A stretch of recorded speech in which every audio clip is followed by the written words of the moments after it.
আসসালামু আলাইকুম বন্ধুরা, চলে এসেছি আপনাদের জন্য আমাদের আজকের ভিডিও নিয়ে। আমাদের আজকের আলোচনার বিষয় ঢাকা মেট্রো। কি থাকছে আজকের আলোচনায়?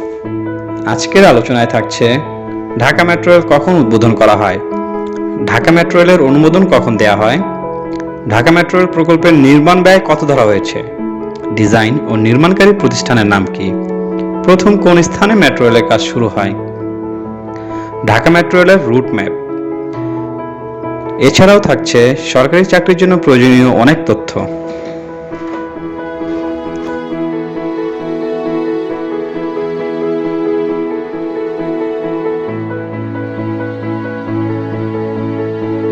চলুন দেরি না করে ঘুরে আসা যাক আজকের ভিডিও থেকে।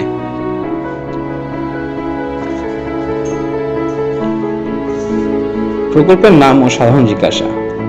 বাংলাদেশের রাজধানী ঢাকায় নির্মাণাধীন শহরভিত্তিক রেল ব্যবস্থা হচ্ছে ঢাকা মেট্রো, যা আনুষ্ঠানিকভাবে মাস র্যাপিড ট্রানজিট বা সংক্ষেপে এমআরটি নামে পরিচিত। 2013 সালে অতি জনবহুল ঢাকা মহানগরীর ক্রমবর্ধমান যানবাহন সমস্যা ও পথের দুঃসহ যানজট কমিয়ে আনার লক্ষ্যে কৌশলগত পরিবহন পরিকল্পনা প্রণয়ন করা হয়, যার অধীনে প্রথমবারের মতো ঢাকায় মেট্রো রেল স্থাপনের পরিকল্পনা করা হয়। পরবর্তীতে 2016 সালে প্রণীত সংশোধিত কৌশলগত পরিবহন পরিকল্পনা অনুসারে ঢাকায় নির্মিতব্য মেট্রো রেলের লাইন সংখ্যা 3টি থেকে বাড়িয়ে 5টি করা হয়। প্রথম পর্যায়ে নির্মাণের জন্য উত্তরা থেকে মতিঝিল পর্যন্ত 20.1 কিলোমিটার দীর্ঘ এমআরটি লাইন 6 কে নির্বাচন করা হয়। পরবর্তীতে এর দৈর্ঘ্য কমলাপুর পর্যন্ত 1 কিলোমিটার বাড়িয়ে 20.2 কিলোমিটার করা হয়েছে।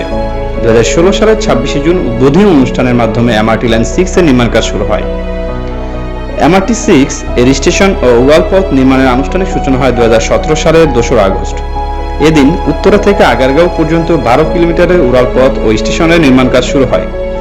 আগারগাঁও থেকে মতিঝিল অংশে স্টেশন ও উড়ালপথ নির্মাণ শুরু হয় 25 ফেব্রুয়ারি 2019। 2021 সালের 16 ডিসেম্বর এই প্রকল্পের উদ্বোধনের তারিখ নির্ধারিত হয়েছে।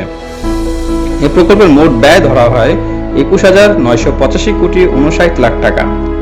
এর মধ্যে প্রকল্প সহায়তা হিসেবে জাইকা দেবে 16,594 কোটি 48 লাখ টাকা। প্রকল্প পরিকল্পনা অনুযায়ী উত্তরা থেকে মতিঝিল পর্যন্ত মেট্রো রেল চালু হলে দুই দিক থেকে ঘন্টায় 60,000 যাত্রী পরিবহন করা সম্ভব হবে। ট্রেন চালানোর জন্য ঘন্টায় দরকার হবে 13.47 মেগাওয়াট বিদ্যুৎ, যা নেওয়া হবে জাতীয় গ্রিড থেকে। এর জন্য উত্তরা, পল্লবী, তালতলা, সোনারগাঁও ও বাংলা একাডেমি এলাকায় 5টি বিদ্যুৎ উপকেন্দ্র থাকবে। এর রুটে থাকবে মোট 17টি স্টেশন: উত্তরা উত্তর, উত্তরা সেন্টার, উত্তরা দক্ষিণ, পল্লবী, মিরপুর 11, মিরপুর 10, কাজীপাড়া, শেওড়াপাড়া, আগারগাঁও, বিজয় সরণি, ফার্মগেট, কারওয়ান বাজার, শাহবাগ, ঢাকা বিশ্ববিদ্যালয়, সচিবালয়, মতিঝিল ও কমলাপুর।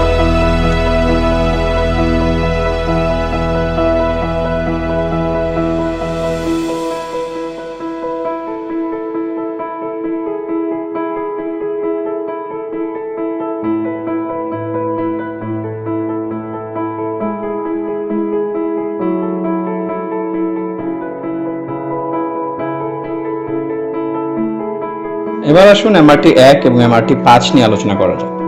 এমআরটি 1 এবং এমআরটি 5 নামক লাইন দুটির নির্মাণ প্রকল্প অনুমোদিত হয় 2019 সালের 15 অক্টোবর। এমআরটি 1 প্রকল্পের আওতায় বিমানবন্দর থেকে কমলাপুর ও নতুন বাজার থেকে পূর্বাচল পর্যন্ত মোট 31.24 কিলোমিটার পথে মেট্রো রেল নির্মিত হবে। এই প্রকল্পের মোট খরচ ধরা হয়েছে 52,561 কোটি টাকা। এর মধ্যে জাপান সরকার দেবে 39,450 কোটি এবং বাকি 13,111 কোটি টাকা আসবে সরকারি তহবিল থেকে।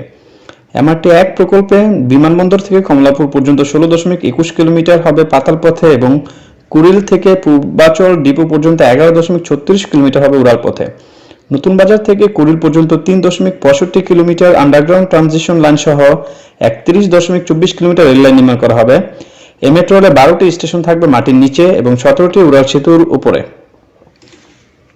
চিত্রের মাধ্যমে আমরা এমআরটি 1 এর ডিপোগুলো দেখতে পাচ্ছি। এখন আসে এমআরটি 5। এমআরটি 5 নির্মাণ প্রকল্পে হেমায়তপুর থেকে ভাটারা পর্যন্ত 20 কিলোমিটার লাইন নির্মাণ করা হবে। এই প্রকল্পের মোট খরচ ধরা হচ্ছে 41,238 কোটি টাকা। এর মধ্যে জাপান সরকার দেবে 29,117 কোটি এবং বাকি 12,111 কোটি টাকা আসবে সরকারি তহবিল থেকে। প্রকল্পের মোট 20 কিলোমিটারের মধ্যে 13.5 কিলোমিটার হবে পাতাল পথে আর বাকি 6 কিলোমিটার হবে উড়াল পথে।